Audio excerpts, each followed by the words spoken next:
because of we don't have the seeing eye. We are unable to see the blessing that God has given us.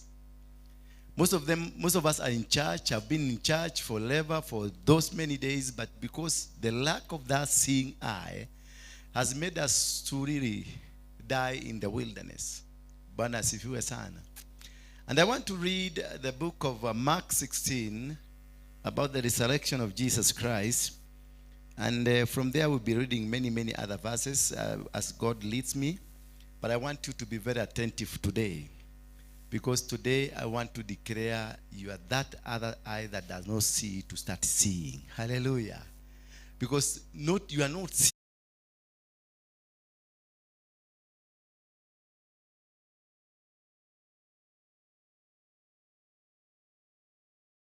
or to understand what is happening in you. You don't have that eye that sees. You don't have that ear that hears. Hallelujah. Because not this ear that we have, there are many things that it cannot see or hear. When, is it Elijah? Elijah was confronted by this young man by the name Walokole. I like questioning Walokole, so because I know you know the Bible. Walokole, who was with Elijah that he saw the great multitude of army coming? Walokole hawajui. And it's the simplest thing on the Bible. Maybe you fikirie sana. Mpaka umeuliza neighbor. Ate ale o. Oh, unajua na Kikuyu. Translation na sasa Gehasi na Kikuyu. Nini?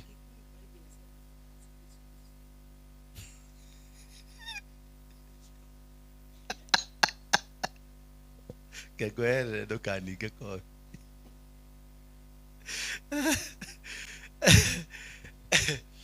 Elijah and Gehazi were in the same place, and they have been working together because it was like a son and a father for quite a long time.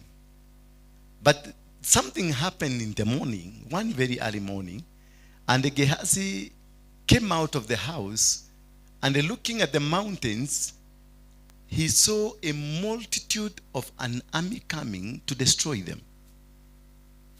Gehazi was so frightened, he rushed to Elijah to tell Elijah there is something that is unusual that is coming. We are dying. There is something that is so dangerous. And he walked out asking, what is it? There is a big army that is coming to kill us. A huge one. They have chariots, they have horses, they have weapons, and they are coming towards our direction. And then Elijah told Gehazi, where is it? Wakatoka tu ije wakaenda kuangalia. Then Elijah saw a different thing that Gehazi was seeing. Gehazi was seeing a multitude coming to attack. And Elijah saw a multitude that is with them. Those are two different places in the same scene. In the same place, location. Two people were seeing two different things. That is when now we are in this church, but you will see this lady here is seeing a different thing, as this lady here is seeing a different thing. We also be able to read the Bible, Genesis chapter 1 verse 1. The interpretation of this lady will be different. The interpretation of this man would be different. And that's the reason we have churches. Different churches, because each church is founded from the Bible. No church that is founded from a Quran. Every church you see, the Wakorinos you see, the PCA you see, the full gospel you see, it is all derived from one book, the Holy Bible. Now what happened that we have full gospel? What happened that we have the Wakorinos of Ketabaya, the purple, the yellow, the green, the white? What happened that we have all different colors of the turban? The turban. Oh, that you are English. You're English person. What happened? There must be a difference that somebody saw a green turban from the same Bible. Another one saw a white turban from the same Bible.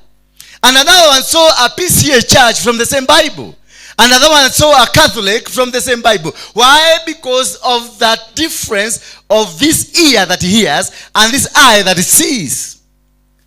Whatever I'm preaching here, not all of you will understand the same way. You will understand differently because the situation you are in will dictate how you're going to hear the message of today.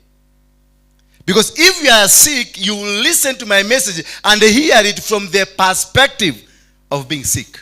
If you are poor, you will listen to it and hear it from the perspective of being poor.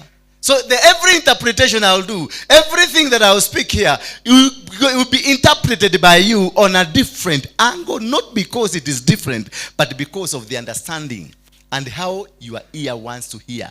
How also the inner ear that you have inside you hears the message.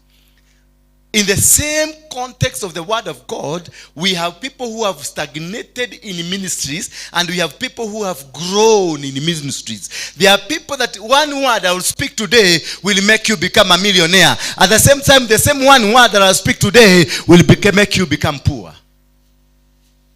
Because it is from the same angle, same platform, the same Bible, and the same humanity created by God, that where you have blessings and we have curses. Because man was told that you have the power to curse, and the same mouth has the power to do what?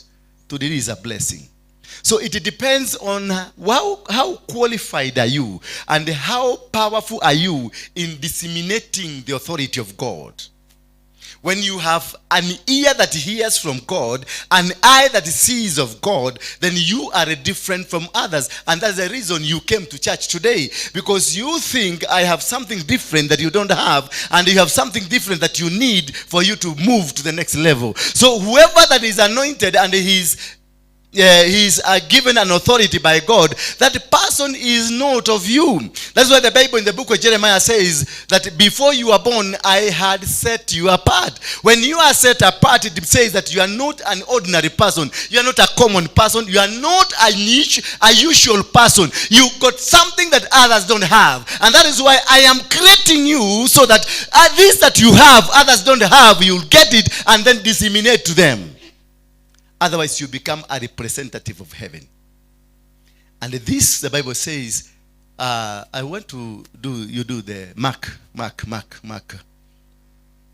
16 from verse 12. I want to begin from there so that we may be able to understand what is this that God has in for you. Afterwards, Jesus appeared in a different form to two of them while they were walking in the country. They were not prepared for the appearance of Jesus. But the Jesus they used to see appeared in a different form. Remember, this is the Jesus they were walking around with. This is the Jesus they joked around with. This is the Jesus they saw, and this is the Jesus they betrayed. But when he appeared to them, he appeared in a different form. This returned and they reported it to the rest, but they did not believe them either. Why was there no belief? Because the way this man appeared to them is not the way this man used to appear to them. Later, Jesus appeared because Jesus was also monitoring and watching over these people as they were speaking of the Jesus they saw, because until now they didn't know Jesus has been changed. It is not the same Jesus they were seeing. Hallelujah. And that is where we make a huge mistake. And this, you see, these people, the disciples, got it rough when they went to execute the job that was given to them. Because they were still preaching the Jesus they knew they were walking with. Because it was told to them, he has resurrected. They didn't see him resurrecting. It was told to them by the person they didn't like, Mary, the woman that was removed many demons from her. She's the one that conveyed the first message of the resurrection of Jesus Christ. So later Jesus appeared to the 11. He later, after choosing to have appeared to Mary, after that he appeared to the 11 as they were eating. He rebuked them for their lack of faith. Hallelujah. These are the people that used to walk with Jesus, and they knew Jesus would resurrect. But when they were told, they didn't believe. They didn't have faith. When he came, he did not come as a Jesus, the Savior. He came as Jesus, the rebuker. Hallelujah. Because he noticed these are people I'm living in my ministry too, but they don't have the faith. They don't have that inner eye or inner ear to see or to hear. Who is this? Because I have changed, and they didn't know Jesus have changed. He rebuked them for their lack of faith and their stubborn refusal to believe those who had seen him after he had risen. He was bitter with them. He did not appear to them as he appeared to the first lot. He appeared to the first Lord as a message to the people. I have resurrected. And he lifted his hand so that they can see where he was nailed. But when he appeared to the 11, he appeared to the 11 to the people who lacked faith. But he appeared to the two early for the people who had faith. Ask your neighbor, which group, which category are you? Which category? Ask yourself. If you can't ask your neighbor, ask yourself, which category am I? Bwana asifiwe sana. And that is why the church, we come to church every Sunday, every day we are being preached to. Because if I look at your faces, you've been going to churches, different churches. But until today, you are still searching for that elusive miracle that you've been looking for. Not because that the miracle is not in that church you were. Not that because the miracle was not in that place where the bishop came and preached to you. It doesn't matter who the bishop is. It doesn't matter who the pastor is. It is because you lack what? That inner eye that produces faith. The inner ear that produces faith. It is the inner eye or the inner ear that will produce faith. Because faith, it is believing of what you are not seeing with your naked eye, but seeing with your inner eye. That is what we call faith.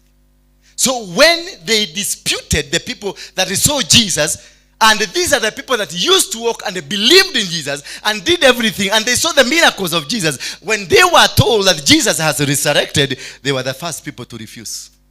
Yet they know Jesus, they walked with Jesus, they lived in Jesus, they ate with Jesus. These are the same people that saw Jesus making fish and bread to be eaten by 5,000 people. These are the same people when Jesus went and asked them, collect the fish, they cut it into two and they produce money from there. But when they were told of the resurrection, so the message of resurrection is not the message of Jesus Christ that you know. The message of resurrection is total commissioning yourself, total surrendering, total understanding that this is the work of faith, not the work of the physicality that they were in. Are you understanding me? Or are you lost? Are we together in this? It seems like you are lost. Eh? For you to be saved, to come and say today that Bwana Yesu, nimegundua mimi ni mtendaji wa dhambi, naomba msamaha wa dhambi zangu. And walking with Jesus, those are two different things altogether. Now Jesus moves away because you have said, write me in the book of heaven. He will write. He writes you in the book of heaven. Then he goes to sit to see how are you going to move forward. The moving forward, how you move forward, that is what qualifies you to become a Christian. Not you confessing. Confessing is looking for an acceptance, to be accepted, to be received. And then your name is removed from where it was. Then the name is written to a new book.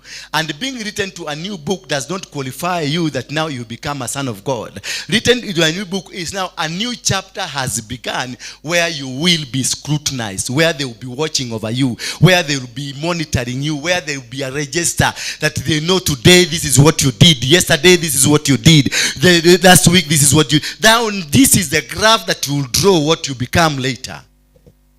But before, when you were not a Christian, there was no graph of yourself. There's nothing, nobody was checking on you. That was the Bible says, when anybody becomes to Jesus and moves backward, how many demons comes to you? 7 times. Ask that woman to wake up and to walk out a bit. Don't sleep. Please, you came to listen to the word of God. If you find it very difficult to walk a bit, or sometimes you slap yourself. I know this demon that is holding you does not want you to hear. Because your greatest mistake in life, is you have a stubborn ear and a stubborn eye. You refuse to hear, you refuse to listen to what it has been prophesied over you. You have been asked to do the will of God, to walk in the will of God, but you have refused because you are a bit too busy doing something else. And all that something else you are doing has failed you. That is why they are telling you sleep. This man is stubborn. This man is stubborn. He wants to remove us from our home. So the demons that are living in you are now complaining to you. And they're asking to sleep, and you're sleeping. If you find some person sleeping in church, it is not his will. It's because he or she is a stubborn. And the demons that are in him, they're the ones that are stubborn. They don't want to hear the message, because the message that is being preached today is meant for you, to set you free. And because you are hostage of them, they are holding you. They will not allow you to hear the message. They will tell you, they will sing to you a lullaby. And once, in 2 seconds, and your world will be so heavy. And then when you go, after the message is finished, the entire sleep goes, and you become fresh. Now you say,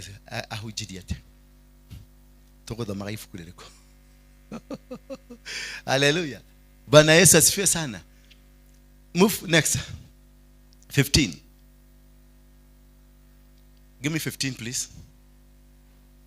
Yes. He said to them, go into all the world and preach the gospel to all creations. Go into the world. He commissioned them. Why did he come physically to them?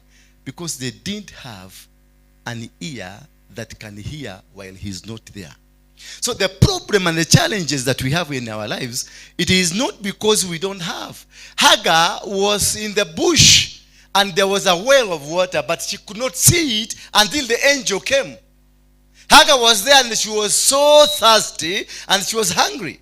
And when the angel of the Lord came, he came and asked Hagar, what are you doing here? Hagar said, I'm here because I ran away from my servant, and because of this. And why? What happened? She confessed. The angel made Hagar to confess. The main problem that we have in our life is that we don't like confession. When we confess, the starting point of your success or your change of life begins there. Confession. It is the most powerful thing that can ever happen in your life.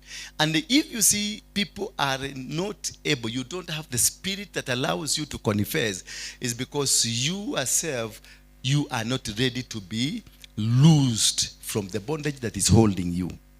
And that is the power of darkness that holds you. That is the force of darkness that holds you until you are able to confess. That's why most of the occasion, nikikuja hapa mnaonaga tunaongea, ninaongea kikitu tu mpaka watu wengi unaona hapa wanashindwa, huyo model is not sensitive to what he is saying. I'm not caring about you. Me and you, we are heavenly seekers. We are seeking the kingdom.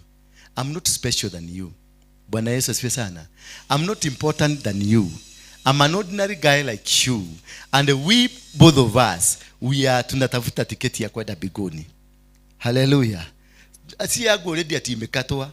Hapana, ninaitafuta. That's why niko hapa busy nikifanya kazi ya Mungu. Ninaenda na withdraw tu pesa zangu, nanunua kiti, naenda na withdraw pesa zangu, nafanya kila kitu. Why? Because natafuta tiketi ya kwenda mbinguni. That is why I'm a giver. I give a lot. Because I'm also looking kwa tikiti ya kwenda mbinguni. Kwa hivyo usinione hapa uone kama yangu ishakatwa, kwa hivyo unakuja kujishikanisha na mimi pale yangu ilikatiwa na wewe upate. Hapana, mimi nikikumbuka kuna mahali nililepo mwanamke nitaisemea hapa. Sitaisemea huko nje. Nasemea kuna wakati mwingine na 1992 hapo hivyo. Tukaenda tukapata kimama kingine kimekunywa chang'aa, kimelala hivi tukakilalia. Nitasemea hapa. Sitaenda kusemea huko, because when I remember what I did at the pulpit, at the sight of God, then I said nimefunguliwa. Bwana Yesu asifiwe sana. Wewe ngangana tu na kukana yako atanie digiwa maodo mache mande maadha ni mama cheti makwalia mbele yado. Wewe kana yako, mimi ni tiketi yangu natafuta. Kama utakuja kunisikiliza nisikilize. Kama ukiona naongea wana wewe na naongea wana, mimi I finished my game. Wewe kana wana yako, mimi yuko biguni nimekuwa tiki. Every day there is a tick. Every move you make there is a tick or there is a wrong. Ikara na dirisi ya kuweka nazo ni hakuna yangu nitawacha kusema. Nikiona gadiri dhiri na tukikaia nawe na ukakubura.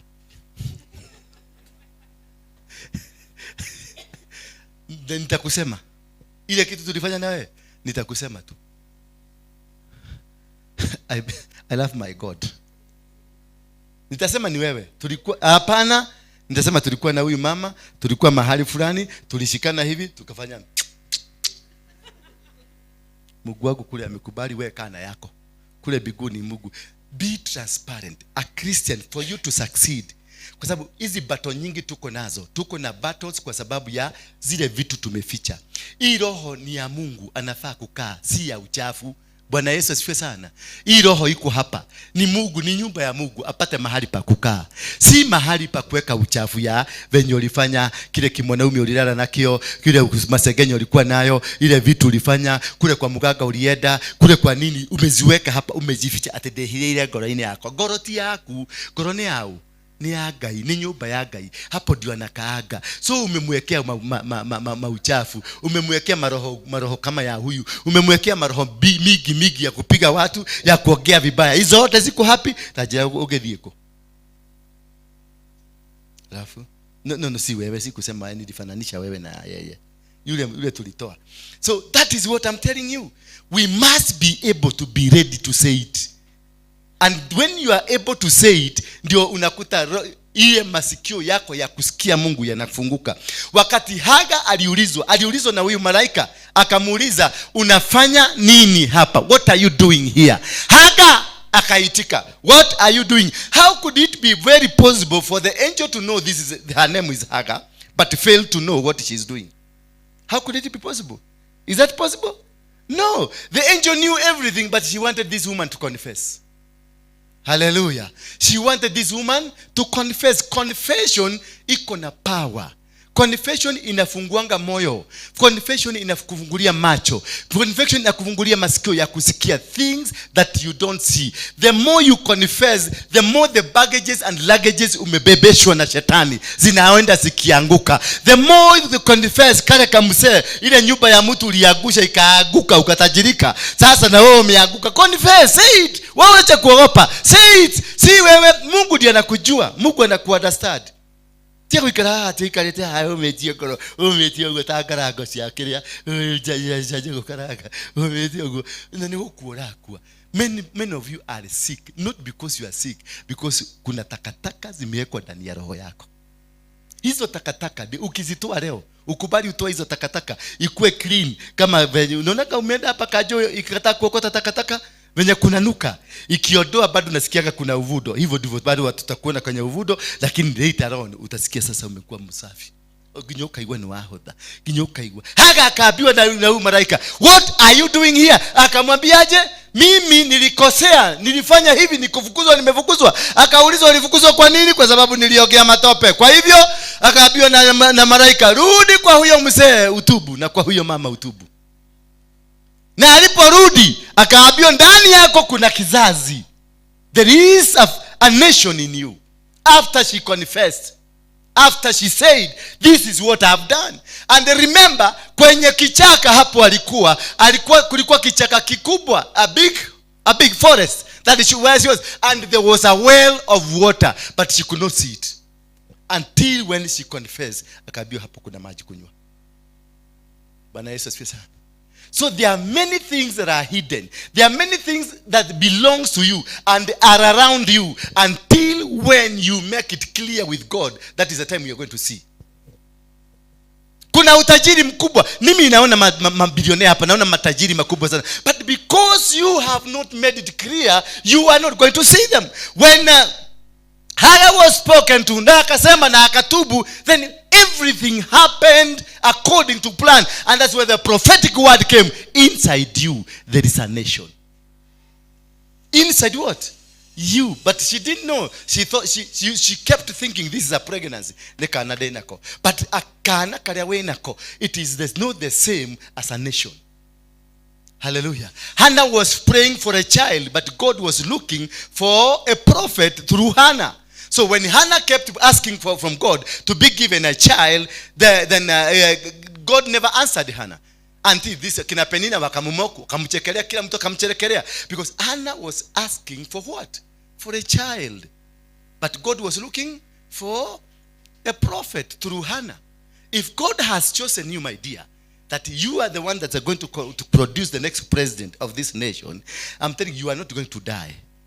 You are not going to die until, no matter how where you go, uende kwa waganga, uende wapi. Na kama amekupitishia, utazaa huyo mtoto kupitia kanisani, lazima uokoke. Utaruka kwa waganga, utaruka kwa refusal, utaruka kwa rejection, utaruka all manner. Na Mungu hautakufa. Utajaribu hata kukunywa dawa, haitakuwa. Ukikunywa inakuwa soda ya Coca-Cola, unasema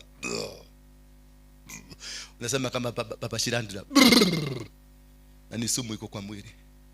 Because what you are carrying cannot die. When you produce it, that's the time you're going to die. Bwana asifiwe sana. Hannah was praying and asking God, give me a child. She prayed for a child. Until a time she changed her prayers. And when did she change her prayers? She went to pray. She went to pray to understand her prayers. Hallelujah. Did you hear that?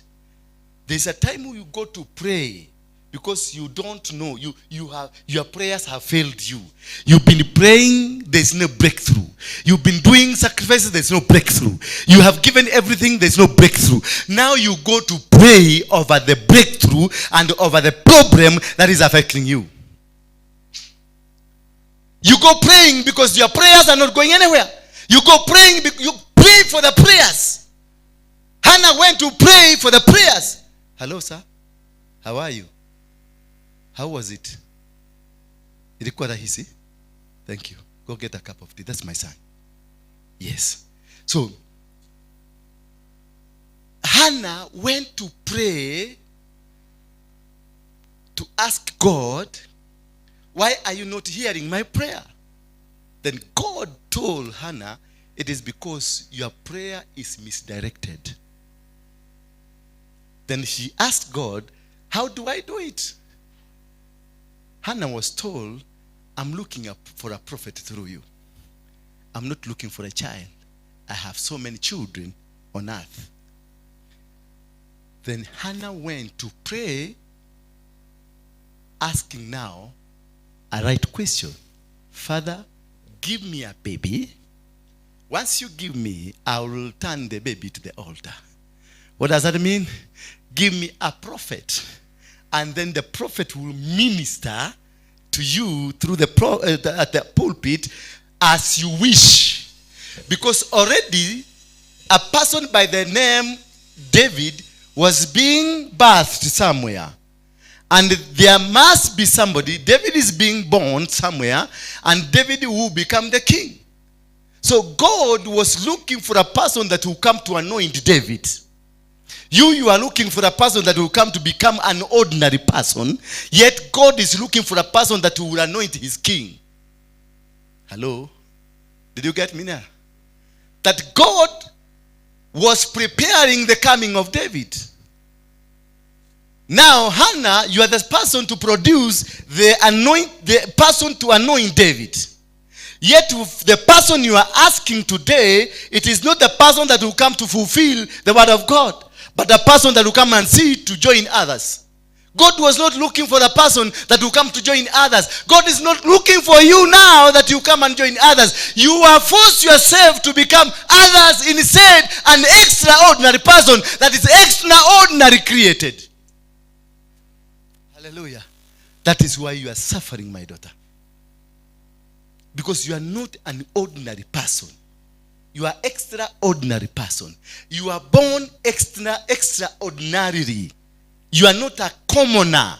You are a special person. But you have degraded yourself into the rubbish, Dandora dubbing side. That is where you are eating. Yet you should be eating with the owners. Now you are waiting the owners to eat, and then they put in the trash with the pupus za watoto, then unaletewa dumping site. No wonder you are trying to kill yourself and you are not dying. No wonder you are so stagnated in your life. No wonder you are so stagnated in ministry. No wonder what was left in you is fighting people in church, is fighting everybody in your family, fighting whatever. Yet no wonder you are a troubleshooter wherever you go. If you are a troubleshooter, no wonder you are a busybody in churches. No wonder you are busybody in businesses. No wonder you are busybody in whatever you are doing. There is nothing that cannot be associated with your success, because you got no connection with what you are doing. The connection that you have abandoned it somewhere else. You are a mechanic and now you've gone to do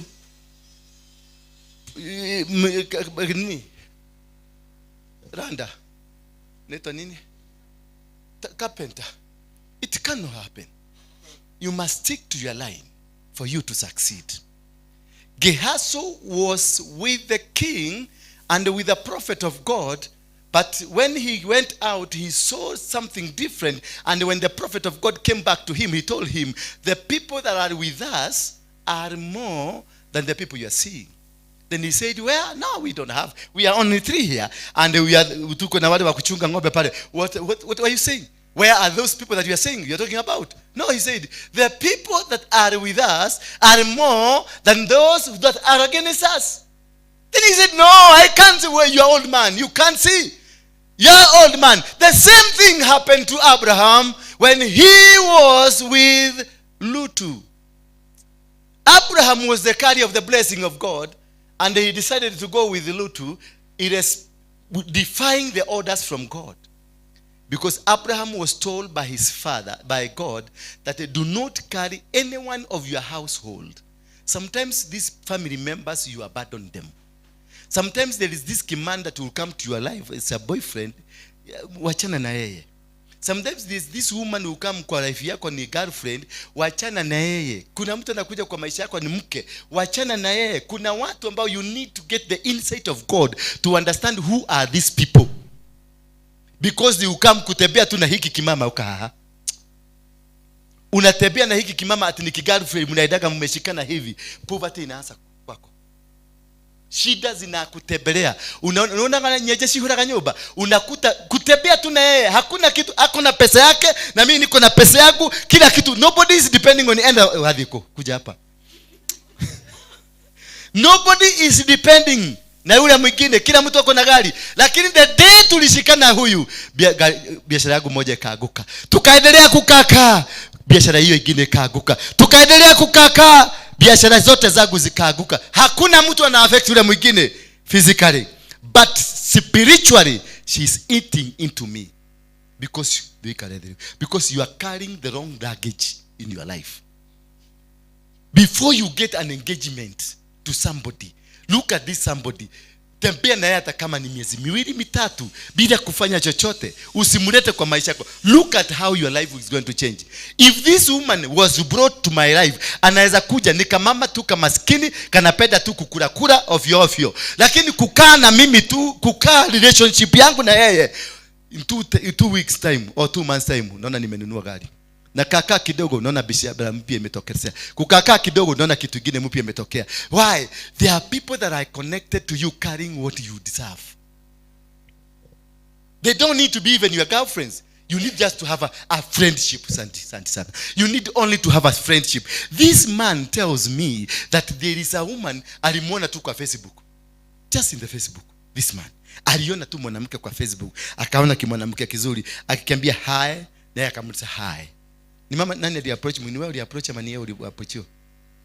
Yeye akakwambia hi, na wewe ukarudisha hi. Hiyo tu ilihitajika hi na hi, maisha yake ishe. Hi na hi, and from that day huyu mzee alipoteza 2.5 million in a span of 5 months. Mwanamke anatumia mwanamke pesa na hamjui. Niko mgonjwa nataka 200,000. Mzee anatuma immediately without even going to see the sick. Hallelujah. 2.5. Na zingine mbeleni ulikuwa mpoteza ngapi? 1.5. Na ni za high na high kwa Facebook. Never. You see now?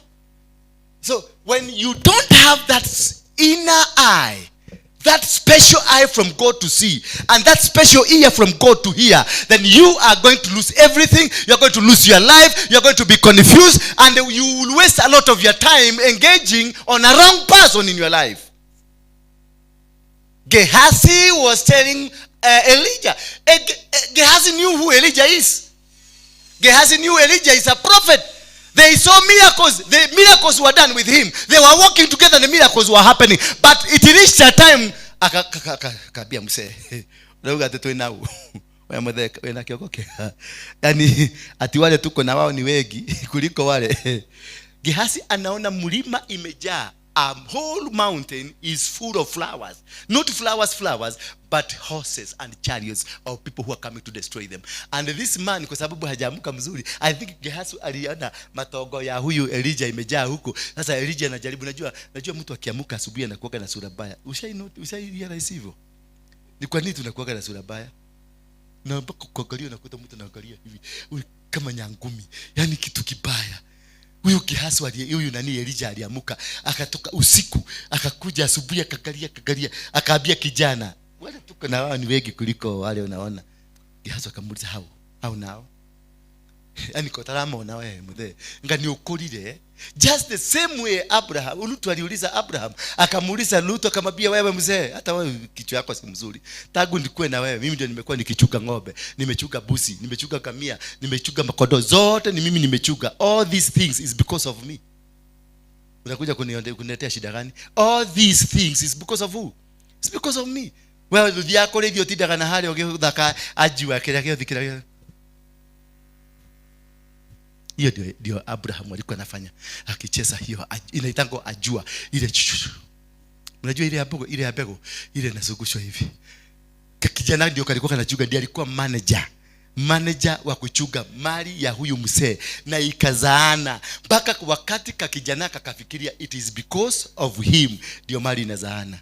Wacheni nikwambie my dear brothers and sisters, the man that is carrying the anointing is the owner of what is happening. Hallelujah. It is happening to you because of the grace of the anointing carrier. Hallelujah. Not because of you. You are succeeding because I am carrying the anointing of success. You are becoming because I'm carrying the anointing of you becoming. You have cars because of the anointing. You are a manager because of the anointing. You have this and this is happening to you. You are a good preacher because of the grace I have. The day I remove my grace, you become zero. And that is what Lutu didn't know. When Abraham thought, now this is enough. Enough is enough. Hallelujah. Enough is enough. And mark you, when you have these kind of people in your life, you tend to become also blind. Hallelujah. You, the anointing carrier, when you have this kind of people in your life, at some point you become blind. When you have the wrong man in your life, sometimes you become blind. When you have the wrong woman in your life, you become blind. When you have a wrong person in your business, you will become, because they will bring their gods, their spirits to make you not see. Abraham was a man that was speaking with God. Abraham, he knew he's carrying a blessing. Abraham, he knew that God prohibited him from going on with a family member. But he decided to walk with a family member member. He decided to do things with a family member. And this family member carried the altar of their father Terah with him. Lutu carried the family altars. That is why God was telling Abraham, usiende na mtu wa familia yenu. Maana familia yenu baba yako ni mtu wa madhabahu ya shetani. Hallelujah. So that is why he prohibited. Akamwambia beba bibi yako tu kwa sababu bibi yako ndio wa huko. Na wewe, I want to use you to change the whole world. So because Abraham was a good man, mtu mzuri, mwenye huruma, akaona kakijana ka brother yangu mwenye alikufa katateseka, akaenda nako, not doing, he has defied God's will. And from the day he started walking with Lutu, kila kitu ya Abraham ilianguka. Mpaka ikafika yeye kupatiana bibi yake, akasema ni sister yake. Mpaka mahali wakaenda wakakutana na Wafilisti wakapigwa. Wakaenda mahali kwingine wakapigwa. Mateso baada ya mateso. Because amebeba madhabahu ya baba yake, ambayo madhabahu hii ndio Abraham alikuwa anataka kuondoshwa. Madhabahu ya baba ya Abraham ilikuwa strong kuliko Abraham. Ndio kwa maana Mungu alimwambia aondoke kwao, aende akabarikiwe mbali. Sometimes kuna madhabahu lazima uondoke kwenu ndio ubarikiwe. Kuna madhabahu utakuta madhabahu ya baba yako stronger kuliko. Alikuwa mganga wa waganga. Alikuwa doctor of doctors in witchcraft. And then ukae hapo useme nie jedeketi of guy, nie mapepo, marhoma kwa goma, matige hota. Gates of hell shall not prevail. What alikwambia? They will prevail and sit on you. And the world will still remain. Kuna madhabahu inaondokewa. Bwana Yesu asifiwe sana. Kuna watu lazima uwaondokee. Kuna mtu utatembea naye unaona hata kama uko na anointing mtasubuana bure badala ya kufanya kazi ya Mungu. That is what God decided. Akamwambia Abraham, ondoka hapa mpaka kule nitaenda kukuambia. Because hakutaka mpaka ajue kule anaenda kwa sababu angeambia baba yake. So he told him, wewe nitakufundisha, nitakuonyesha kule naenda kukubariki, ndio wewe ndio utajua ukifika huko. Akaambia bibi yake netothieko. Kayaraga tothieko. Atini agotwirira mbere. Ku kawena kioko kihuri muthe niki waria. Mama mpaka akakimbia kaambia wale wengine, kaambia watu muthe uri araria thiko ici heka undu gatarathi wega, ena gathina, ni kwenda roro, ni kwenda thikwa Dr. Frank Jenga. Because it is uncommon. This muthe has settled. Alikuwa tajiri. Abraham kwa baba yake yeye mwenyewe alikuwa tajiri. Maana alitoka na ngombe, akatoka na mambuzi, akatoka na mangamia zake, si za baba yake, zake. Already he was a blessed man. But God wanted to lift him higher, and this could not have happened akiwa kwa baba yake. Sometimes lazima uondoke kwenye miguu ya baba yako, kwenye miguu ya mama yako, kwenye miguu ya watu ambao wanakutawala, uende ukabarikiwe mbele. Usikae hapo kwa mama yako, hata niye kwa ikaragoko todo mgodano ni wafafa, hata kirathimo gya kwa giguko. Acha, maybe that is where your curse is. Au ni kirumi gya kukiri. Abraham akaambia usibebe mtu wa kwenu, akabeba. Na ndio Mungu alimudhibitishie kwenu ni kubaya. Alitembea na kakijana kalimsubua the rest of his life. Baka mwisho kakabia msee, wewe mzee jehelelia wana, wewe niondolee ujinga msee. Unasema nini na hizi buzi zote mimi nimechuga? Hii ng'ombe zote mimi ndio nimekuwa nikichuga. Hii magamia zote mimi am responsible. Niambie tunabulishigana. Aliuliza Abraham hivyo, niambie tuko na buzi ngapi? Akamwambia si wewe unakuaga nazo, si wewe ndio unajua. Bas, nikio raji kuidia. Baka oginya body do inesiga na le. What are you telling me? Kakijana kalifika, madhabahu ya baba yake kaanza kuongea. Na ilipokuanza kuongea akaanza kumdunisha Abraham. Baka wakati Abraham alifika to a point of saying enough is enough. Until you reach that angle, that line ya kusema enough is enough. This nonsense I'm not going to entertain anymore. These people I'm not going to work with them anymore. This kind of characters I'm not going to work with them anymore. I'm telling you, as long as you're going to work with them, you are going to count failures. As long as you're going to live with them, you are going to count every mistake will be happening in your life. Wakati Abraham realize I'm the one carrying the anointing, not this boy. Na akaambia kijana, please, I beg you, take what you think is yours. When you reach that point, it is a decision of transition. Wakati utafika hiyo point ya kahede ke ndiyo ugakinya hau wana ucio wina guo wothe no guthira ugathira. Bwana Yesu asifiwe sana.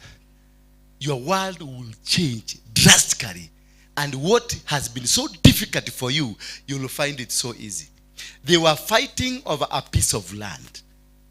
Bwana Yesu asifiwe sana. Kwa sababu kakijana already kalikuwa kameanza kugawa zake, kametengenezea mzee pale na zake kamegawa, because kalikuwa kameanza kufeel nini yoko muthe hatiri hatu akithi cannot make it, kalikuwa kameanza kugawa. So they were fighting over a piece of land of 10 acres. That's what the Bible says. It was about 10 hectares that they were fighting over grazing. Ng'ombe zangu zimeingia, ng'ombe za huyu zimeingia, wakaanza kuinukiana. Hallelujah. So katika hali ya kuinukiana, mzee alikuja akaambia kijana, choose what you think is yours. Kakijana kalichukua zile makondoo mzuri mzuri, mang'ombe mzuri mzuri, mangamia mzuri mzuri, akahama, akaambiwa chagua lile eneo unataka kuondoka. Na ndio ujue mundu wa kirumi ni wa kirumi, na mundu muroge ni mundu muroge, na mundu mwanageku ni mundu mwanageku. They will always choose where the devil is. And this boy, when he was told to select where to go, alienda pande ya Sodom na Gomorrah, the other side of Sodom and Gomorrah. And he left Abraham, mahiga igoro, ronyaja na igoro, juu ya mawe. That is where Abraham was left. And Abraham was left na ng'ombe ambazo zimevujika mguu, zingine hazina macho, zingine ziko na midomo tatu. He was left with the rejects. But Abraham hakubabaika.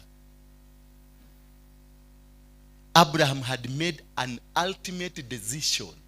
Now it is me and my God, not me and my family member. He said, it is me now and my God. I choose now to hear from God. I will not be hearing from this boy. I choose now to hear from God. And when he told this man, go, akamwambia niondoke, nenda uchague. Akachagua the best place. Akachia Abraham the bad side. Abraham alipoondoka akaenda. Once he did that decision, na akaambia kijana ondoka sasa, immediately the Bible says, and God opened Abraham's eyes. And God opened Abraham's eyes. So there are things that are in you, God is waiting for you to remove them. There are things that are operating in your life that God is waiting for you to remove. There are people that are in your life that God is waiting for you to remove them. There are companies that you are walking around with them. Until you remove them, God will not open your eyes. God will not open your ears. You are still going to be deaf. You are going to still to be blind. Yet you are walking with many people. Do you know they have so many people here who are blind and they are deaf, yet they are seeing? Macho ya Abraham ikafunguka. Biblia inasema alipofanya hivyo, God appeared. You remember all this other time, God never appeared to Abraham. He moved the grace of God. There is the grace of God. When you are walking with God, like now when you have a church that is a normal church, it operates in the grace. Ndio unaonanga walokole wengi tunasema neema inafanya nini? Neema inafanya nini? Inatosha. Huo ni ujinga. Mwambie mwenzako huo ni ujinga. Neema inatosha. Neema gani? Unaenda unafanya mavitu huku alafu unakuja unasema neema inatosha. Unaenda unaiba mtu na kukoroga mtu alafu unakuja neema imetosha. Hapana. Love to walk with God. And when Abraham made a drastic decision, what happened? God appeared to him and his eyes were opened. So pray not to walk in the grace. Pray for God to appear. Because when you walk in the grace, you walk under the mercy of God. He will give you manna. Hallelujah. He will give you what? The 40 years in the wilderness, God never appeared to these people. He just only dropped manna to them. What they needed, he dropped to them. They never saw him. They never communicated.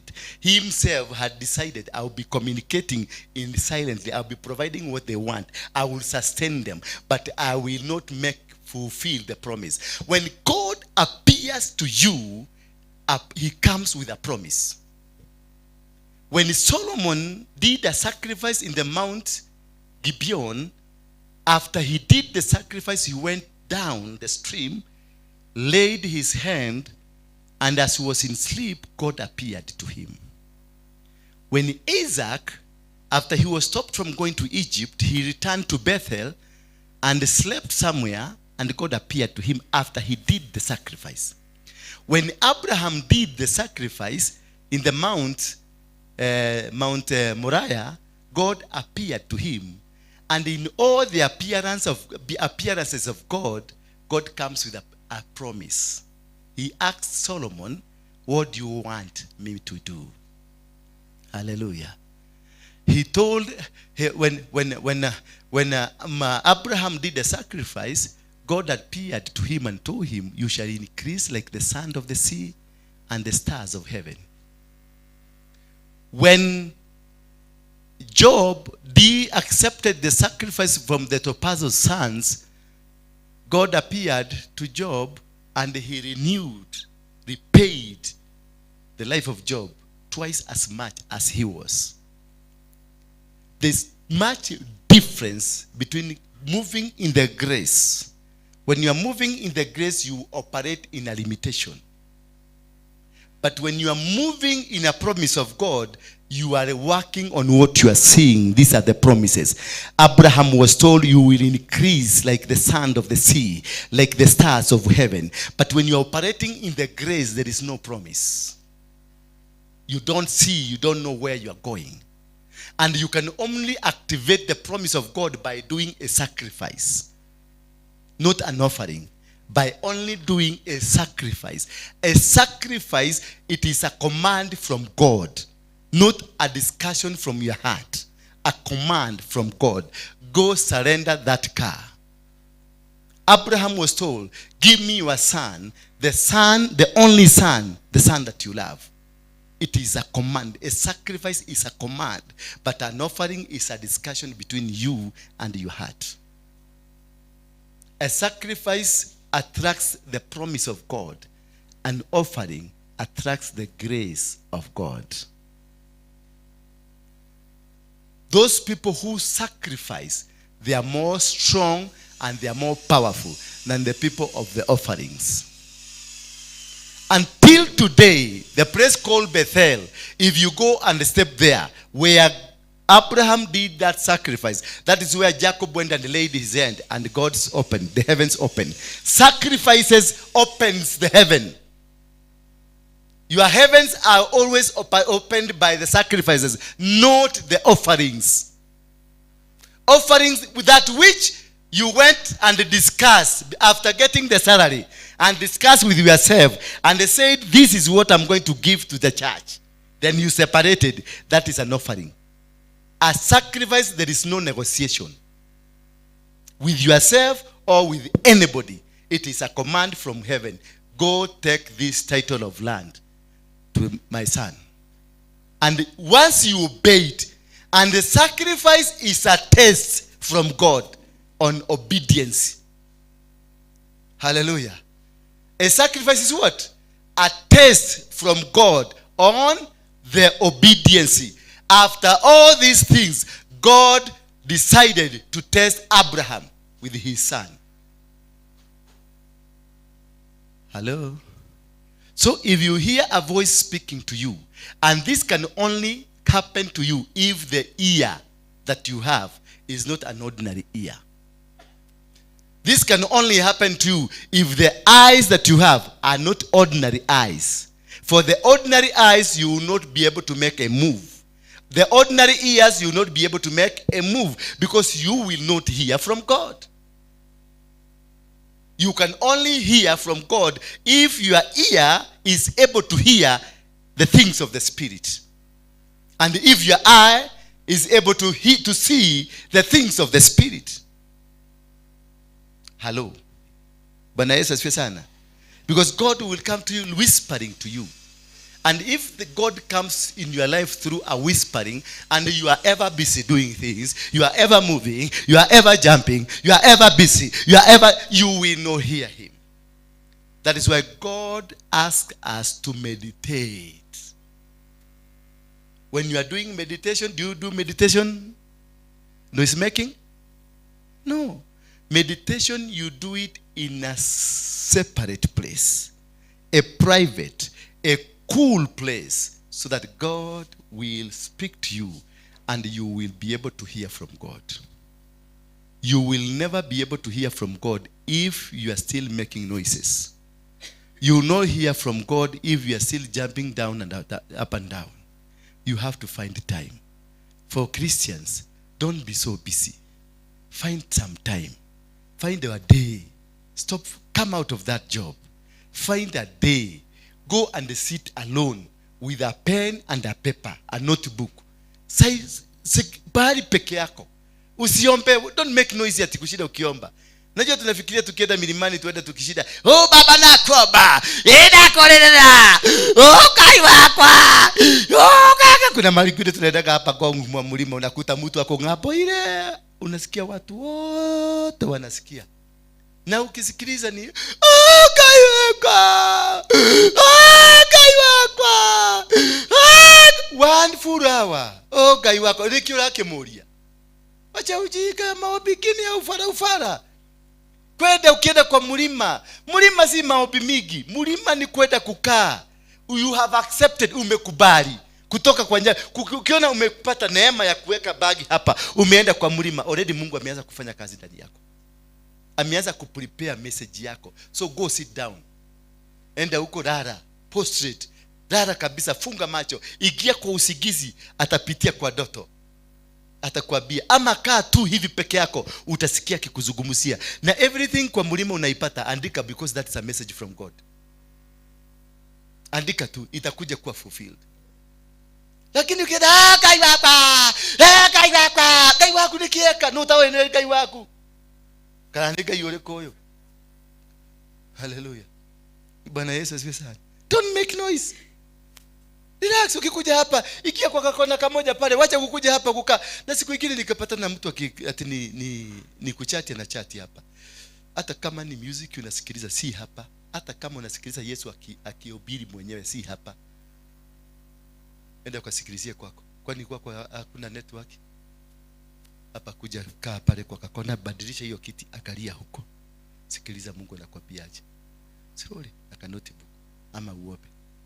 Kesi kuja kuchati hapa. Mwingine mkuta ni game wanacheza. Na hako kanisani anangojea apostle akuja muombe. Mimi nilale huko kwa Kongo Forest kwa kichaka, nikichapo na baridi, mimi nikuja nifanye hiyo kazi. Ndio unaona nganga na watukana. And I support that man of God. Alafu mnarudi kumpelekea 500 hapo. Kwa wakaka mnapelekaka 500? Mnapelekaka 500 kwa wakaka? Ukishikwa na ugonjwa sahihi uende Kenyatta National Hospital. Si utaandikiwa kadi. Unampatia 200. Si utalipa ile wamekuandikia. Unakuta umetishwa 13,000. Zinatoka wapi? Na mkikuja kanisani hakuna nika 50 mnaekelea hapa. Kwanza nika 50 mnaendaga kuokota kama mzee. Mimi msiniletee tu 50 tu mzee hapa. Hapana, sitaki. Enda ubadilishe, enda banki pale ubadilishe ulete mpya yenye inasakata mtu. Hiyo 50 tuigine heka agedera arutira turathire gutarako ikutungujuru kanyo arataruka.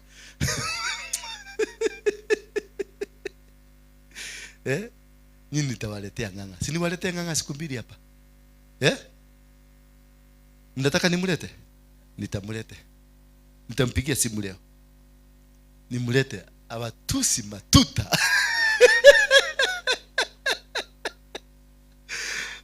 Nitamulete. Huyo ndiye aliniombea nikaokoka. Kiwa kedorogo. Atakuangalia hivi anasema, "Pepo toka! Anza kuhangaika. Hangaika na utoke." By the way, si ni mzuri tumuite. He is my father. Aliniombea wokovu. Acha tumuite tu. Akuja ataongea maneno hapa. Tusikie kama ataongea vibaya, lakini kitaongea.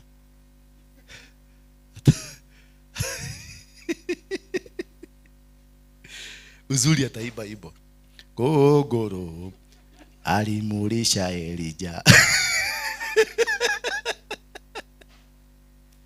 Bwana asifiwe. Bwana asifiwe sana. So it is very important for you to know that wakati Abraham alipo decide, when he decided, he said enough is enough. Akasema sasa sheigana ni sheigana. That is when the eyes, the macho yake ya kiroho ilifunguka. Mungu akamuleta kwa mkamulima, akamwambia simama hapa, akamwambia naona pale dunia inaenda kushikana na chini, hapo ndio upime, uende baka hapo. Akamwambia geuka padi, baka pale unaona dunia inaenda kushikana hapo. Akamwambia galia padi, baka pale unaona dunia inashikana hapo na huko kwingine. Kumbe mjinga wa msee alikuwa anafikiria 10 acres ndio mwisho wa dunia.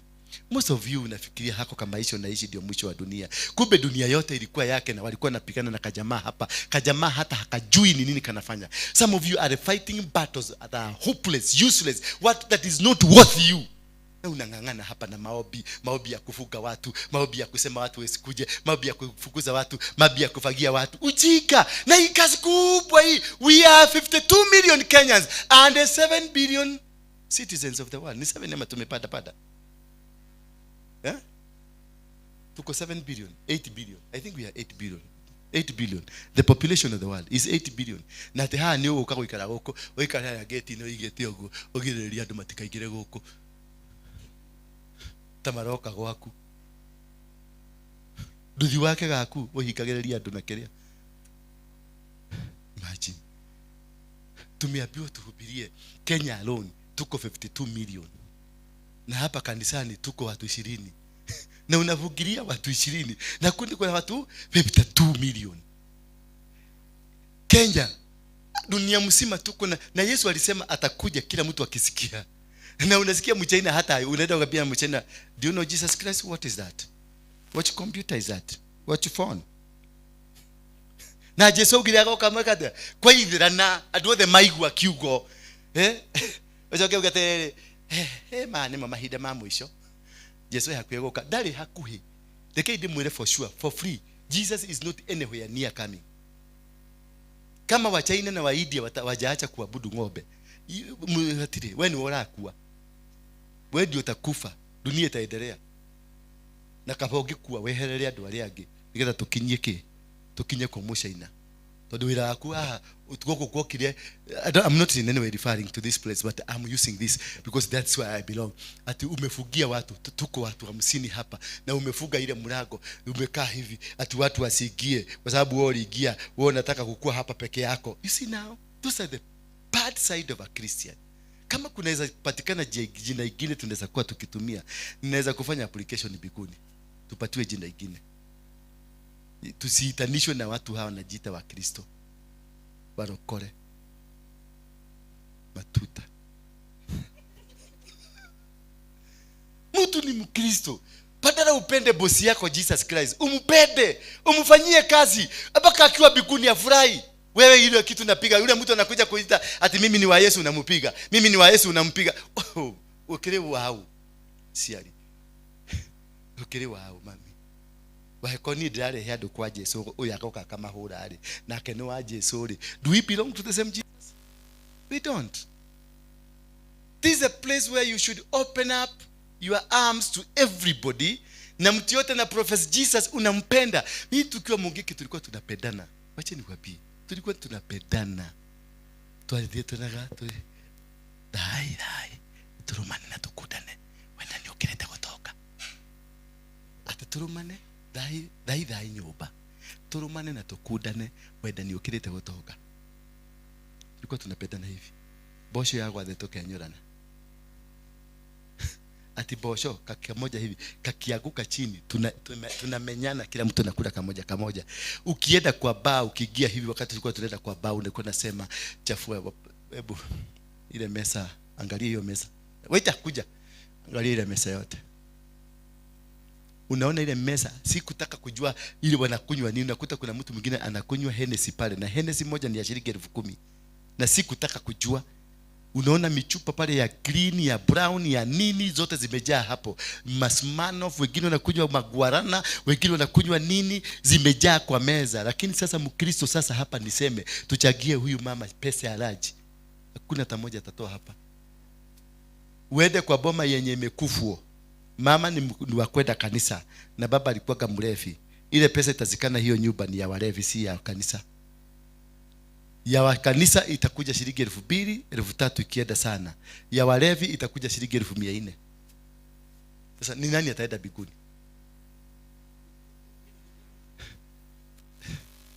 No, ni amagathi iguru sincerely.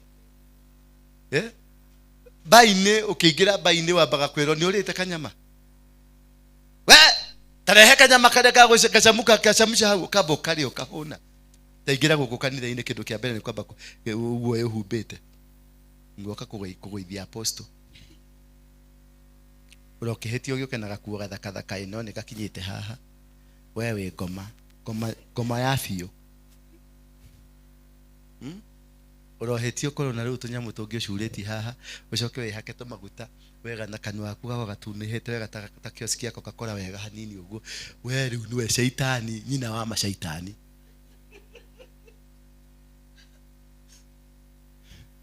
Woka haha Ngai akurathime ugure gakari tu kwisha wende worshiper. Alafu ukoro Joshua wanyu ni arakuretwo akua. Iyo ni language ya Christians. Ohinga mutheri gware theri cia andu. Andu matangi guteithia matangi gutwara kundu. Ndohitie haha njuge ni turagura ite 5 ite ici gitege kimwe ni 4,000 tugure 5 4,000 ni mbeca cigana? Oh 4,000 ni bisi 4,000.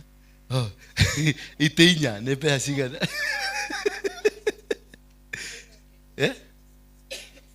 16 njuge guku ne turera 16 cia kugura ite rucio nuthu ya inyu guku kinyi gutiga kinya rucio mugoka riri moigwa ne ciragurirwo ndaiguire apostle akiuga ne maragura ite ni magorire okay ndenda gutwara mbeca ciakwa ne kuthie gathige twaraga mbeca ku na ate poverty yaumire ku.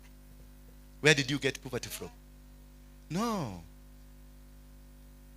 Seek ye the kingdom of and the righteous and its righteousness, and then the rest will do what? Will follow you. Kama vitu za dunia hazikufuati ni kumaanisha wewe you are not righteous and you have not sought the kingdom of heaven. Anything associated to your boss must follow you. Anything associated to Jesus must follow you. Anything associated to God must follow you. Waikoro we wa Kristo indo cia Kristo cia giro rukuma thutha.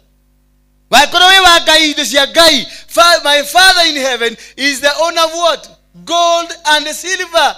Leo ndiage na mafati majua kali ha mashubule tia ugigo. Urathi ku ni genya mugashirigiga na limwe ana niki when my Father is the owner of gold and silver. Tuiragie shule ta icio. Tuaje ujinga tuaje tutige urimu wa riri wa Kristo uyu tureheirwo guku tondu ti Kristo ria Jesu ahunjagia. Paulo was working. Paulo athondekaga ikabu na migeka akendia nigetha twarithie wira wa Ngai na mbere. Umuthi udahonoka njuka guikara haha thi jeterere Ngai aringe kiema. Paulo arega gweterera kiema niki? Wena Paulo no muiganani? Paulo ari mungeani na ari muhunjia. When ke wekete na bio takiri wahota kwiyuragira. Hallelujah. Nikio matu maitu na ngoro citu na maitho maitu ma kiroho, they don't see anything. You cannot see God. You cannot succeed. Timerimu twinayo. We are not sick. We are just poor in the spirit. And you rather be poor body than being poor in the spirit. Now we are poor in the body, we are poor in the spirit. There is nothing we can be associated. Hakuna. Huko ikalite umije tu. Ginya waru na mundu ucio koneno. Uyu hai karigo kayu agithire ko.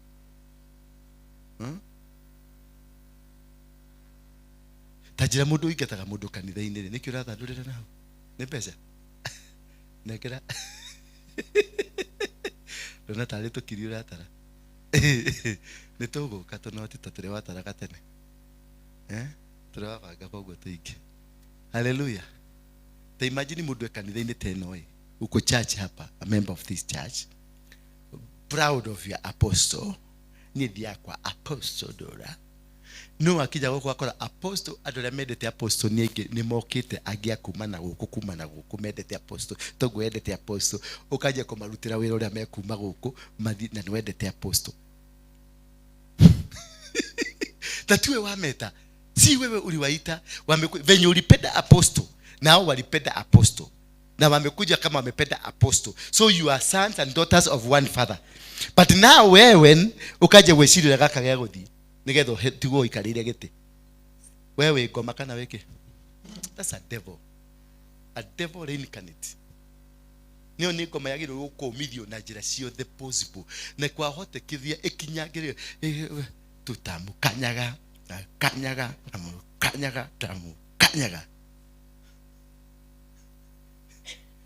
kanete ya recho. Yeah. Lazima tubadilishe ukristo wa ulokole tukue na ukristo ulio ndani ya Biblia. Jesus is love and God is love and love is God. We are all the children of heaven. We are all sons and daughters of the Most High. I have my weaknesses, you have your strength. Your strength are my weakness, and my weakness is your strength. That's simple. Nobody is perfect. Eh? Ugikitaru gikirakaraga na ihenya. Giki ugikigiria kirugaruga ha, rukenda kurugaruga ha, ukionia ati ni arugaruga na hati hathoguo. Mugeko ndia gwetirie mbeca ugure mugeko wagiria mwana onge niki ndaguraga niketha mundu to yori one gwa kurugaruga u ni ari kirugaruga na kuria Kirinyaga Road ni kurugarugira Kirinyaga Road ni matigo gweta muguruki no gukumatingi gweta muguruki niko kurigari. That is my happiness nikyo ndathondekire mugeko riku yoyo na ningugura onge tukinya haria tuihurie nginya haria nigetha wanage wa karugo gukathiuruka ogu kainuka uweri ndia kwetirie mbeca cia kugura nwanyita ndwacangeire nigukora urakorire mugeka wi haha uyu uramuria ki hatire mbeca na ako hena mbeca cia kuoke witie tugucokeria. Those are the things ambazo zimesababisha masikio yetu imekufa, moyo yetu imekufa, macho yetu yamekufa. We cannot be able to detect the presence of God when he is with us. Mungu atakuja atembee arudi aende, because there was no vessel. He asked who, nani anataka kutumika. Isaya akasema nini? Barokole Isaya alisemaje? Here I am, send me. Who is ready? Are you ready? Ama kana ukoba kuiga bagi ya masegenyo de nigetho cio ate okuga ati agai ateke ri andu nimetekirie tene na mathie. Hallelujah. Bwana asifiwe sana. Kuigua kusikiliza Mungu na kumjua Mungu ni kujua kutenda matendo ambayo yanamfurahisha Mungu akiwa mbinguni. Because time for him to listen to you ipo. And kuondoa takataka zilizo ndani ya moyo wako, Mungu anakufungulia milango yote. Wakati Abraham aliondoa takataka inayoitwa Lutu, Mungu alimfungua macho yake. Wakati Gehazi kalikuwa kanaona tu majeshi yamejaa in the compound and we are going to die today, we are going to be destroyed today. What happened?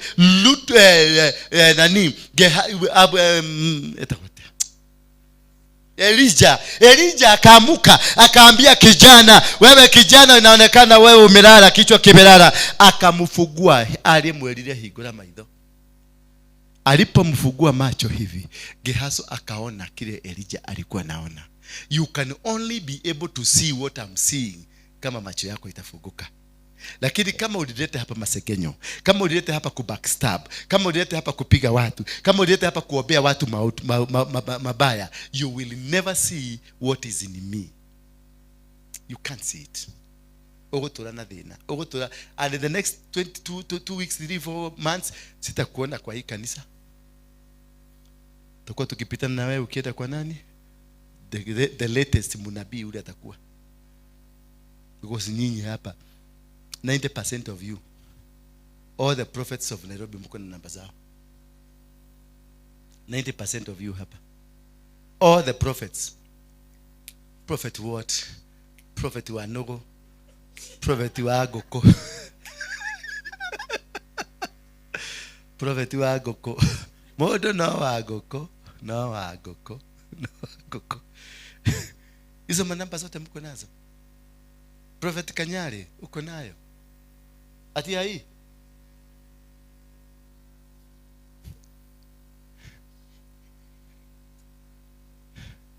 wena maguko gotire namba ya Kanyari thimũ-inĩ ya mũndũ dinauga dinakuria bacokia kirita kuritie niki wecuka niki dinauga necessarily Kanyari. But we have these prophets numbers. Why do we have more than one prophet if truly you are for God? Why do you even need to have? You need to have not the numbers of the prophets, the number of your spiritual father. That is the only number you need to have. Meaning you are obedient to the word of God. You want to sit down and be taught the word of God. It is the only the word of God that can heal you. The word of God will set you free. The word of God will deliver you. The word of God will change you. But when you uko na Pastor Ezekiel, uko na Pastor Manyuru, uko na Pastor Moiro, uko na Pastor Nganga, uko na Pastor, you are a disobedient, a disloyal person. That is why you have different fathers. How many fathers do you have? Physical. No, physical. I'm not your father. Yeah? Yeah. Your father. Biological father. You are yes, I know he passed on, but how many? Did he stop being your father? Si bado naitwa jina yake. So, kama tuko na baba, mtu ako na baba watatu. Bego tatu ziliingia zikachomoa pande hii, nyingine kachomoa pande hii, nyingine kachomoa pande hii. Haiwezekani. Now how can you be having 10 spiritual fathers? What are they for? Because you are a crook. Wewe ni mkora, mwizi, matuta.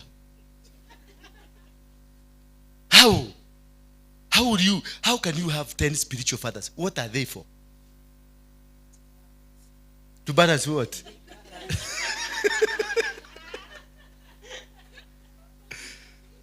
To balance what? It is because kichwa yako ni ngumu, haukubali kufundishwa, haukubali kukaa chini. You want just miracle. Na ukiona miracle ifanyiki hapa, unatoroka. Unaenda kuna miracle inafanyika. Na ndio mmekuliwa pesa. Ndio mmekuliwa pesa. Juzi hapa nilirudisha mama, nikamuuliza, "Are you ready to sit down to be taught the word of God?" Akaniambia anakuaga busy kwa biashara zake. Nikamwambia shika pesa yako. Alikuwa ameniletea 1300. Nikamrudishia, nikamwekea kwa basha, nitabe ya kutwalira Manyuru. Huko niko kwenda miracle. Twalira Ezekiel kwenda miracle radio.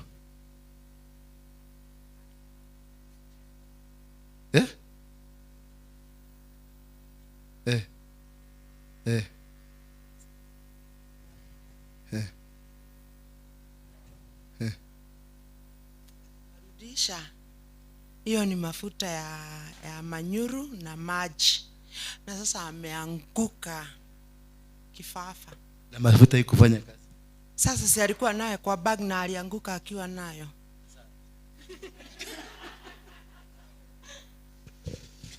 Asante sana, Mungu awabariki.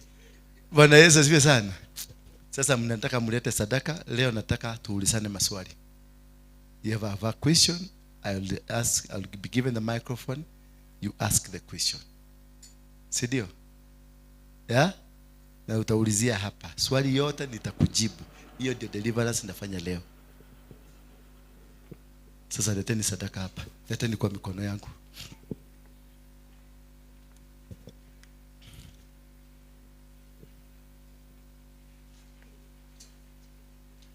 Jerry, thank you. Yes, thank you. Na wewe ukapatiwa gani? Na pia chakula na sadaka. Nani yote? Pia ni yote. Lete.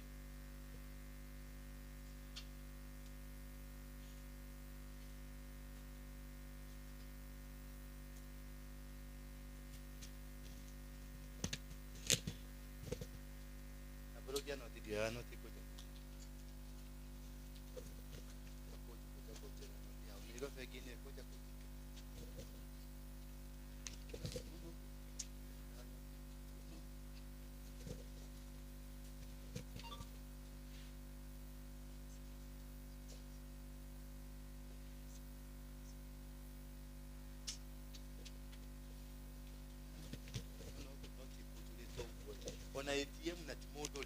Utagira no kio kuja.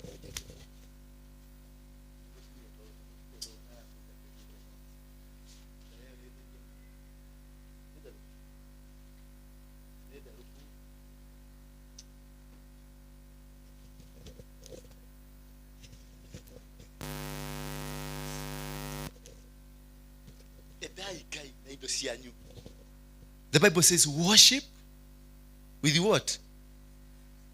With substance. Hey, go kana ido. Na nimurenda kurathimwo. Na nimurenda gwikwo maundu mage. Thank you, God. Thank you, God. Yes. Yes. Thank you. God bless you. Bless you.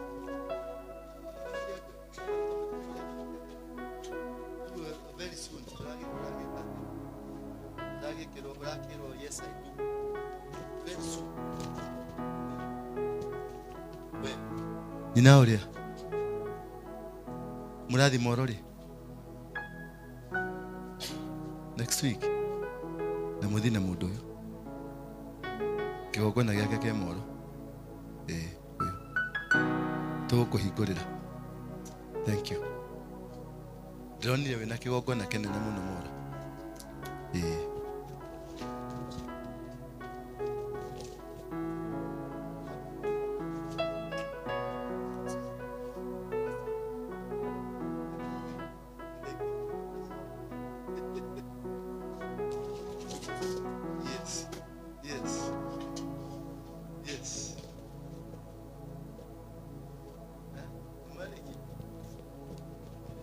Hello.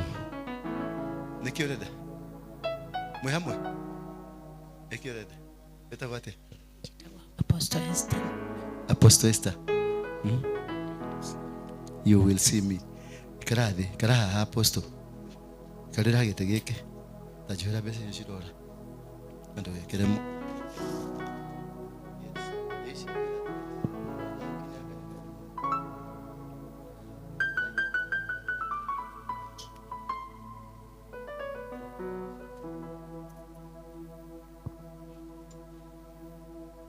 Thank you. Sasa tunasema nini pastor?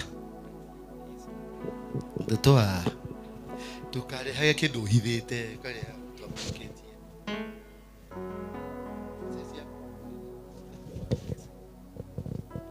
Ni size yako, ni yako. Yes. Buju, ako abe buju. Eko buju ninge.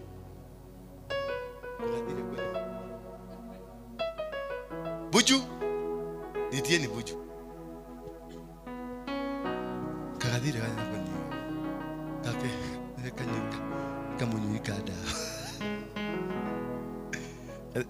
kanyo mai mahio ne guo ne gakate ne kare yo no kokera yokera buju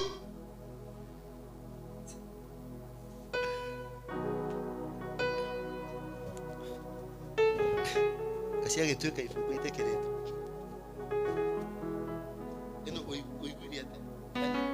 What is it?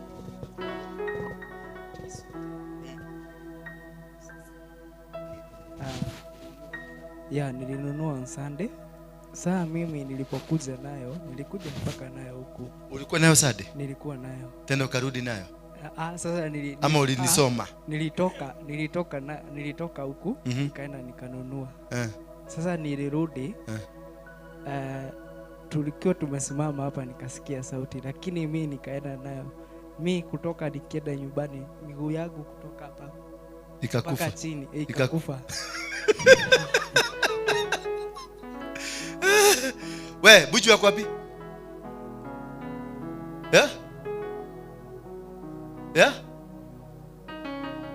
Si umpigie simu, si yako na simu. Alinunua, hajauza. At least is it within 1 week? Ijaenda. Kapigia simu kakuje sahi. Ama kaliitwa Kitengela. Kwa nani? Si Kitengela, ni Utawala.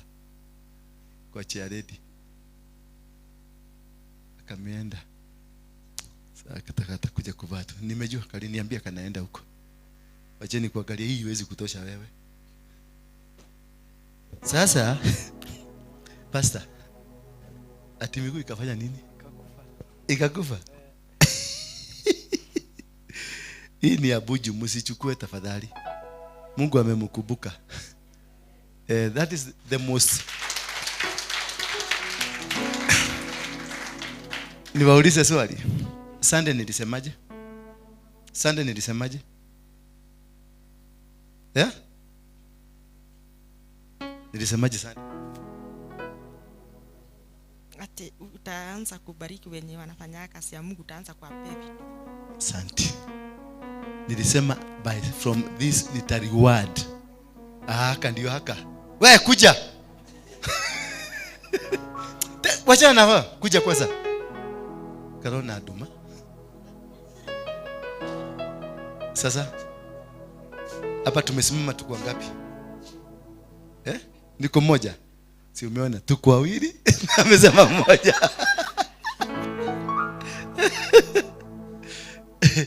Hebu ndio jipime hii. Hii ndio jipime haraka. Iki hapo. Uvuge macho hata kuona. Najua zamani tulikuwa tunaenda ukikosa mahali pa kwenda choo, unaenda hapo nyuma na unafuka macho. Hakuna mtu atakuona. Mtu atakuona kama umefunga macho? Hakuna mtu anakuona. Ukihigeta maitho.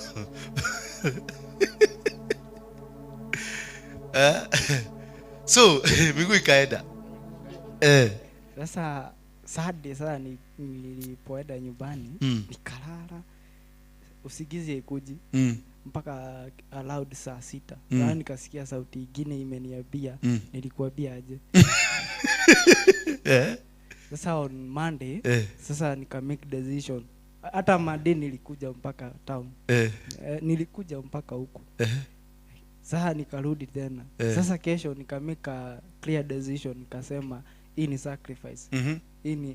This is a sacrifice and it's a command. Lazima nitimize. It's a sacrifice and God will appear to you. Bwana Yesu asifiwe sana. It is what? Umesikia amesemaje? This is a sacrifice and it is a command. Sacrifice is a command from heaven. It is not an argument between you and your heart. Atedute Dona dute giri komi asha. Kedute giri komi idano imeondoka. That is not a sacrifice. Dona dute giri magana matano. Kenyogerere giri. That is not a sacrifice. That's an offering. Lakini ile ulisikia nunua suti na inakuwa hivyo. Nothing, no negotiation. Kijama kimejaribu kunegotiate, miguu ikaenda. Ukinegotiate kide, ukisikia hapa. Unegotiate kide, usikie roho imesimama. Because God, Mungu anataka kukufungua. You're a mighty man of God. A real mighty man of God. Na utafanya kazi watu dunia mzima itakushangaa. God is pushing you towards where you are supposed to go. God is pushing you to become. Hallelujah. So be listening. Be listening to the voice of God. Sana sana hii uiachilie Mungu aisikilize. Si ndio? Because nakumbuka huyu alikuwa anakaa hapa. Ananisoma ile kitu nataka kusema.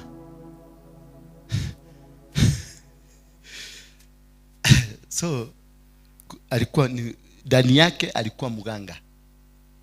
So wakati tumemwombea uganga imeondoka, now anasikia commands from heaven. Na huyu ni mmoja wa watumishi wa Mungu ambao Mungu atatumia kwa kizazi hiki kwa njia ambayo itawashangaza wengi. Bwana asifiwe sana. Na usikibie. Okay.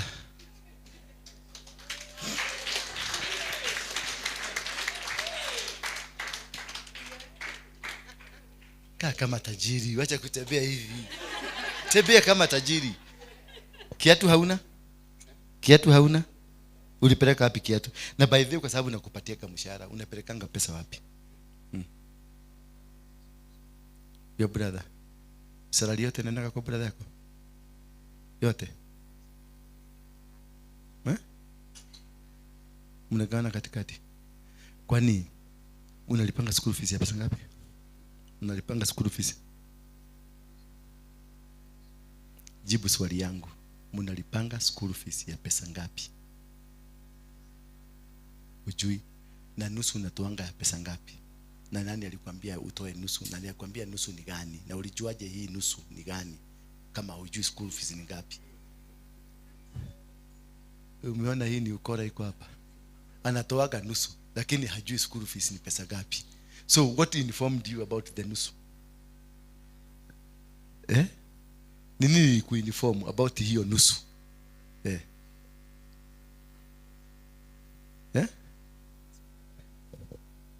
Uniform unanunuanga kila mwezi? Ujiongea ukweli tu.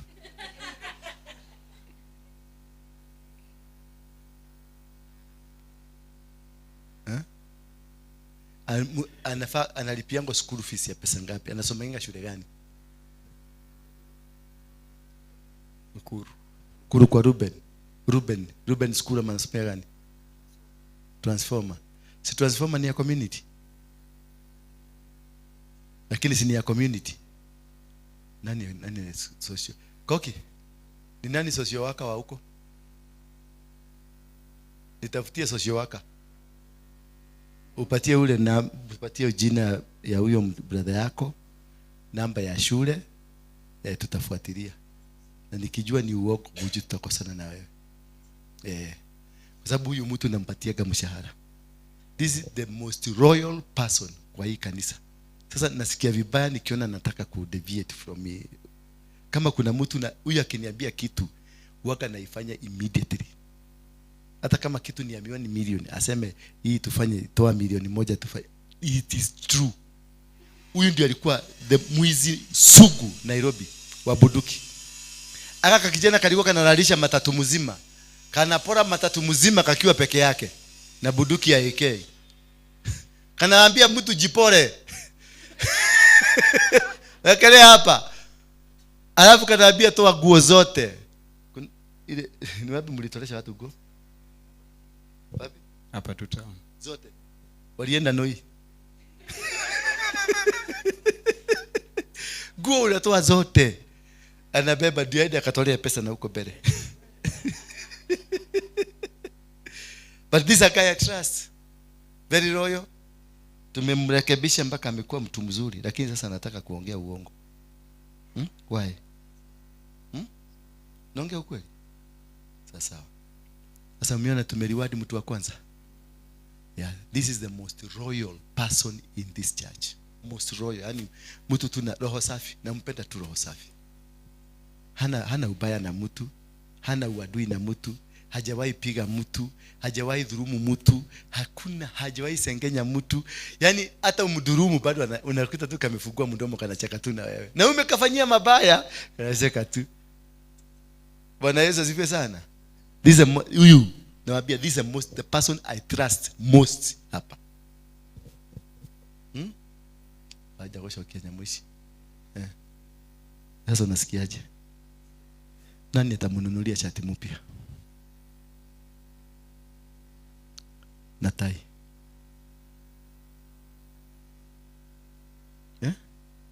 Sahi. Si kesho. Sahi. Sawa? Yeah. Die mkagure. Si wewe. Enda ununue. Endeni muenda. Enda tu. Enda utapima huko. Enda kwa supermarket Quickmart. Kuja amenda hapi. Kayadi niki. Kwa dhire da shigana. Nani kwetigirete?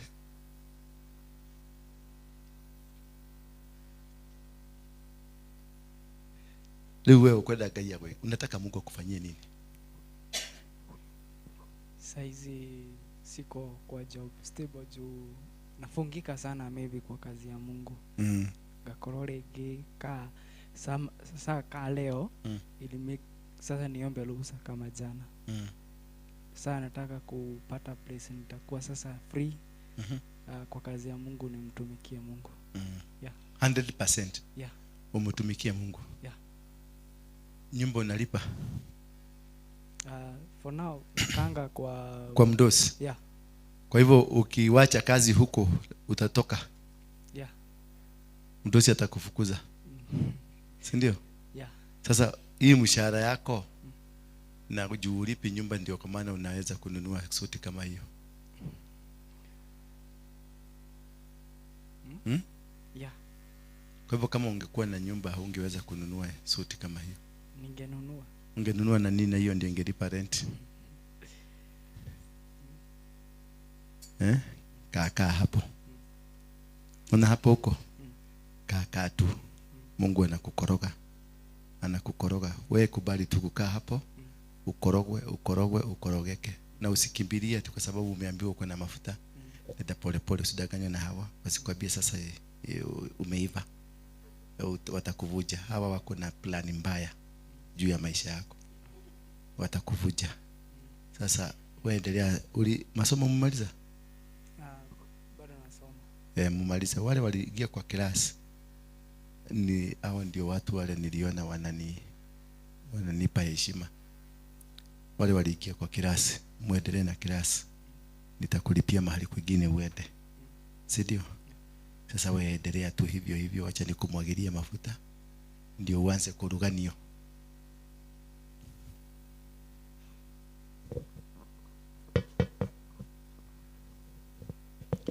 Unaona Mungu anajua kujitengenezea fast 11. Wewe ukijitengeneza wewe ni fast 11, Mungu naye anakuwa na fast 11 yake. Katika jina la Baba, la Mwana na Roho Mtakatifu. Daudi wakati alimwagiliwa mafuta hakuna kitu kilisemwa juu yake. Maana mtumishi wa Mungu hakuwa na maneno, ila aliambiwa amwagilie mafuta mtumishi wa Mungu.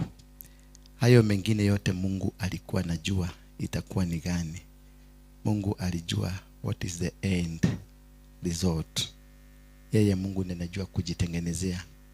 Huyu Mungu akuumbe, akutengeneze, akubomoe kisha akujenge, akufinyange na kupatie moyo ambao wa kunyenyekea. Akupatie na kupiganie. Asimame na wewe mahali popote utakapoenda, adhihirike kupitia kwako. Nguvu zote za giza za wachawi na warogi, hata nguvu za kiuganga zilizokuwa zimetumwa kwako hazitapata nguvu tena. Macho ya wachawi na warogi, macho ya wenye wivu hayatakuona, masikio ya waovu hayatakusikia, na miguu ya uovu haitakufuata. Bali njia zote za waovu zitakuwa telezi. Milima utaipanda utashinda, mabonde utayaruka utashinda, mito iliyo kubwa utaivuka bila shida. Mahali popote utatumwa Mungu atakusaidia na atakuwa amekutangulia. Mungu atakupatia neema na ushindi na atakufungulia milango yako yote. Milango utakaobisha itafunguka. Madirisha yatafunguliwa kwa sababu yako. Watu wataitwa kutoka kwa mataifa mbalimbali kwa sababu yako. Neno lako litakuwa kama upanga ukatao kuwili. In Jesus name. Amen.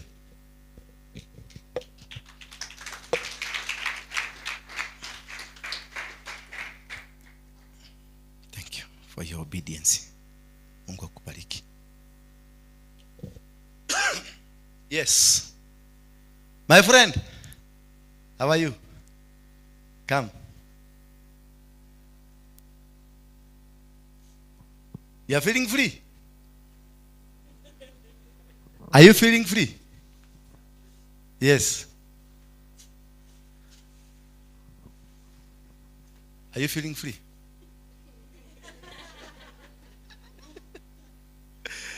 How is the life in Kenya, Baba? Kenya is okay. It's okay? Yes. You are loving it? Why not? Talk to the people. I'm in Christ. Make them happy. Now you're a comedian free. Now be a comedian. as they prepare for the questions. Everybody, if you have a question, ask me today. We are going to have a total session of total deliverance. Si ndio? Na mtu wa kwanza kutuuliza swali ni huyu.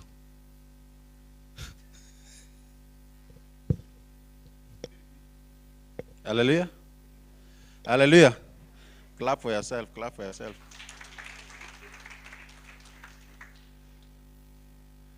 You know, in life, things are not easy like the way we take things. This thing happened in my country. A pastor was saying, clap, clap, clap for yourself. People clap. Shout, shout for Jesus Christ. People shout. Then he said, you do something crazy for God. Then one guy was looking at people and saying, now what am I going to do very crazy now? The other one said, man, I'm going to take the basket of offertory. Then the other said, if you take the basket of offertory, they are going to arrest you. He said, no. The session of this prayer today is 2. So I'm going to take the offertory, run away with it, then I will come back on the second service, and then I will ask God to forgive me. The guy took the offertory basket, he went with it. First service. Then the second service, he came back. And the pastor was preaching about prayer and forgiveness, love and forgiveness. So he came from there and knelt down. They were looking for the basket everywhere. There's no basket. Then he said, God, forgive me for what I've done. Then the pastor asked him, what did you do? He was just crying. Pastor asked him, what did you do? He said that, please forgive me. The basket of the offertory that just got lost, I was the one who took it. Then the pastor started crying. He was asking him how much was inside. He said that man is too heavy for you even. Then the pastor said, I've forgiven you for whatever you have done, but after prayer you need to come and see me. You know, dancing in church, people dance in church. You know, I don't know if you can put for me any song there. Do you have songs there? How people dance in church? People dance, if you are a believer in church or a choir master in church, how people dance in church is different than how people dance in clubs. In church, people dance, you see. People are dancing and they are praising God. But in club, the dance is different than what is happening in church. And when you're in church,